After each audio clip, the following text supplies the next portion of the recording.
سلام خوب هستید؟ خوش آمدید. من در خدمتتون هستم. والا ما ماشینمون خراب شد، گفتیم تا مدلش نیومده پایین عوضش کنیم. برای ماشینتون چه مشکلی پیش اومده بود؟ والا عرضم به حضورت، ما تو خونه نشسته بودیم داشتیم تلیت میخوردیم.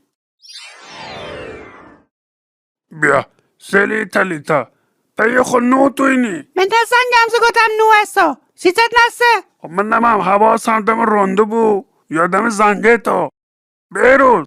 بله بیا بریم نون بخریم. بیا بابا شما دعوا میکنید، چرا پای منو میکشی وسط؟ بلبل زبونی نکن، بلنش تا بریم. بابا حواست تو جاده باشه که اینجا همش سرعت جیره. من خودم چشمام مثل چشم عقابه، همه زار نگاه میکنم، تو نمیخواد به من بگی. بابا سرعت جیر. وای آی. ببین چی شد. بابا تو خود چشمت عقاب بود. خب من نباید یه چراغی داشته باشه، یه تابلوی داشته باشه؟ من میتونم همه سرعت گیره شهر حفظ کنم؟ بابا فردا دفتر خاطراتمو میارم، آدرس همه سرعت جیرا توش مینویسم. بابا اینجا یه سوراخ گنده داخل جاده شو. وای این چی بود؟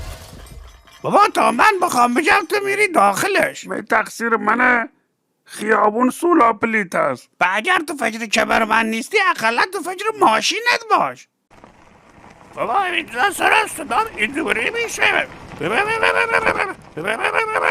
از دستان داره، انگار جاده خاکیه. بابا انگار رفتین صحرا، انگار تو صحرایی. والا بدتر صحرا، ماشین خراب شد، هوی تو سر ما. بابا به نظرم دوباره باید بری سامان خودرو.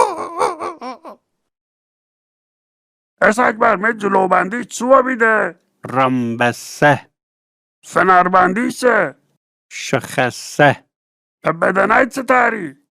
شرقسه سراغاش هم خود؟ اشکسه. آها پس این طور شد. ما رفتیم نون بخریم ولی خویقت زاده دست انداز داشت، حالا اومدیم ماشین بخریم. آدم سرنوشتش توی جاده ها عوض میشه.